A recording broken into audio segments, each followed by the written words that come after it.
Hollywood's golden age shimmered with glitz, glamour, and unforgettable stars, yet behind that dazzling facade lurked a surprising truth. Not everyone who reached the heights of fame did so on the strength of their acting alone.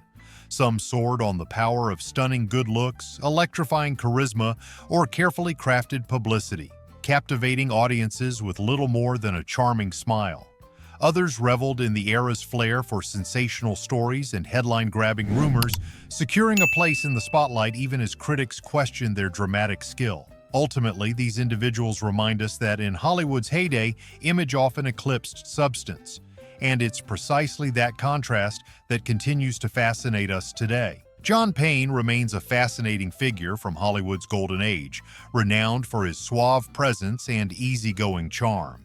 Yet critics often noted that his emotional range fell short, giving many of his performances a stiff quality that left some viewers wanting more. Even so, audiences adored him for his dark eyes and confident smile, flocking to see this dashing star in romantic or lighthearted fare. Rather than diminishing him, more talented co-stars only highlighted his mystique, proving that star power could hinge on looks alone. Payne's career exemplifies how raw magnetism and canny studio marketing could trump real acting skill during that glittering era. In time, he became a symbol of a system that prized photogenic faces and irresistible charisma over nuanced performances. His legacy endures as a testament to Hollywood's obsession with image, where the Dream Factory sometimes rewarded presence over genuine depth. Ultimately, Payne's enduring appeal reflects that potent blend of persona, timing, and intangible star quality. He remains proof that looks often overshadowed skill. Arlene Dahl rose to prominence in the 1940s and 50s, mesmerizing audiences with a spellbinding beauty that often overshadowed any deeper assessment of her acting prowess. Consistently cast in roles that highlighted her poised elegance and striking red hair, she rarely ventured into the emotional territory that might have elevated her beyond surface-level performances. Despite such limitations, theatergoers remained entranced by her radiant smile and impeccable style, frequently overlooking the critiques of her one-note delivery. Rumors swirled about her off-screen life, including lavish parties and high-society galas that enhanced her enigmatic reputation. Some even speculated that her magnetic appearance was enough to turn a middling script into a box office draw. Critics who questioned her range found themselves at odds with Hollywood's broader fixation on physical allure, where star quality could eclipse true dramatic skill. Dahl's sustained popularity validated this ethos as she effortlessly inhabited both adventure and romance films, representing the industry's preference for polished glamour. Ultimately, her story confirms how calculated marketing, well-timed opportunities, and sheer presence could propel an actress to stardom, reminding us that cinematic enchantment has never been solely about depth. Richard Arlen epitomized the rugged man of action during Hollywood's golden age, exuding composure and commanding presence. He rarely ventured beyond such physical roles. Critics often noted his range was limited. Audiences flocked to see him in high-stakes adventures, drawn by his muscled frame and intensity. Studio executives recognized the allure of a star who could project silent strength, relying on Arlen's tough guy persona rather than dramatic nuance to fill theater seats. In an era that prized spectacle over authentic artistry, he became an emblem of how cinematic charisma sometimes eclipsed raw skill. His staying power proved that many viewers craved daring exploits more than deep emotion. Even as versatile talents rose around him, Arlen's persona endured, reminding everyone that a strong jawline and commanding stare could captivate as surely as any impassioned soliloquy. Over time, his steady popularity confirmed Hollywood's belief that a handsome face and well-timed scowl could fuel a star's trajectory, overshadowing any nagging doubts about genuine range or emotional depth. Evelyn Ankers became a cherished icon of 1940s horror, best known for embodying a glamorous yet palpably vulnerable heroine. Though critics often derided her delivery as wooden, she consistently secured roles opposite more acclaimed co-stars. Moviegoers, however, delighted in her luminous visage and memorable shrieks, the perfect foil for any lurking monster.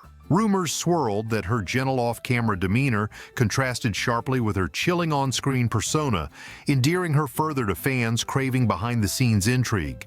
Some even theorized her star power drove box office returns for otherwise modest productions, cementing her status as a B-movie darling. In an industry enthralled by spectacle, Ankers's career exemplified how an actress could flourish primarily on presence and poise rather than formidable dramatic ability.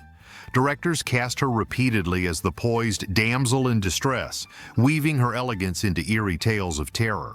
Ultimately, her enduring success laid bare a system where ambiance and allure overshadowed emotive breadth, proving that beauty and a well-placed scream could secure long-standing notoriety in Hollywood's golden age.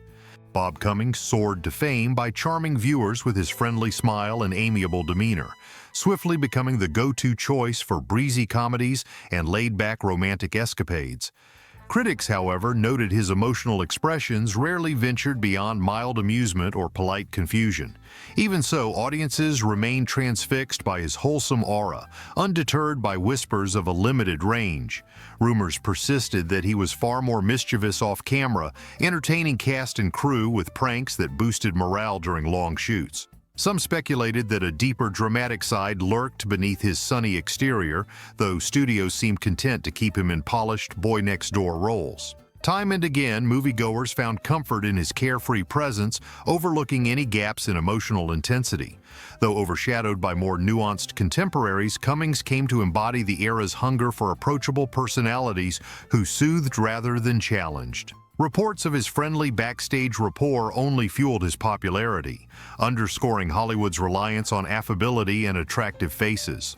Ultimately, by radiating warmth, he secured a lasting place in the public's heart. Gordon MacRae perfectly straddled the worlds of classical Hollywood and musical theater, winning hearts with a stirring singing voice that often overshadowed his lackluster acting. Audiences adored his earnest renditions of show tunes, paying little heed to whether he exuded genuine emotion between each rousing refrain. While critics called his on-screen delivery mechanical, sometimes even bland, fans quickly forgave these lapses the moment he launched into a resonant ballad. Word spread that MacRae charmed fellow cast members with a playful spirit offset, lightening moods during marathon rehearsal days. Some also whispered he aspired to tackle weightier roles but felt pigeonholed by studio contracts. Nevertheless, this dynamic perfectly matched an industry craving catchy melodies and captivating vocalists over deeply layered portrayals. In crowd-pleasing blockbusters like Oklahoma, his soaring tenor eclipsed any dramatic stiffness, guaranteeing him steady work in musicals that showcased his best attributes. Viewers still remember him as a wholesome presence, more of a sing-along companion than a brooding lead. His trajectory underscores how Hollywood, ever eager for uplifting spectacle, sometimes placed a standout voice above nuanced acting. After all, in that golden age, a single high note could propel someone to enduring fame. Ann Sheridan, famously known as the Oomph Girl, bewitched audiences with her sultry gaze and self-assured stride, pushing any talk of her limited acting range to the sidelines. Movie executives quickly recognized her innate spark, crafting roles that required little more than a bold presence and a flash of confidence. Off-camera, rumors circulated that she exhibited a quick wit, occasionally upstaging co-stars who underestimated her humor. Others whispered that her frank demeanor could intimidate directors unaccustomed to actresses who spoke their minds. Indeed, Sheridan perfected the art of appearing fearless, whether portraying streetwise dames or alluring sirens, enthralling fans who craved unabashed bravado over internal depth. Critics, however, lamented her character's lack of hidden complexity, believing she had potential that never fully blossomed. Still, her fiery screen persona soared in popularity, aided by savvy marketing that spotlighted her magnetic allure. In Hollywood's cutthroat climate, she skillfully built an image that promised excitement instead of introspection.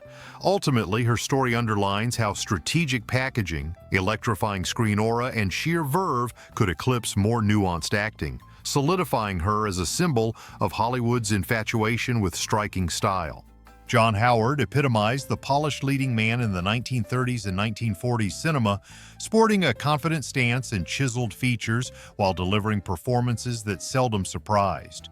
Critics complained his character seemed formulaic, each role blending into the next with limited spark or subtlety. Still, studio chiefs kept handing him scripts, convinced his image alone could sell tickets. Audiences, accustomed to viewing handsome heroes in episodic adventures and romantic tales, accepted Howard's mild portrayals without demanding more depth. He became a reliable presence in B-movies and action flicks, projecting clean-cut integrity rather than layered emotion. Despite failing to dazzle observers who longed for complexity, Howard proved the remarkable staying power of a well-coiffed star who fit Hollywood's narrow mold of dashing masculinity. As other, more dynamic talents emerged, he stood firm, reminding everyone that an immaculate visage could sustain a career. In his longevity, Howard illustrated the formidable weight of image-driven casting. These Golden Age figures show that Hollywood wasn't merely about nailing emotional scenes or delivering unforgettable lines. Sometimes, a captivating face, a winning smile, or a voice so stirring it made you forget the rest was enough to make someone a star. So the next time you watch a vintage film and wonder why a certain performance feels underwhelming, remember, fame in the Golden Age wasn't always about who could act. It was about who could enchant. The real question is, how many modern celebrities might owe their success to the very same formula?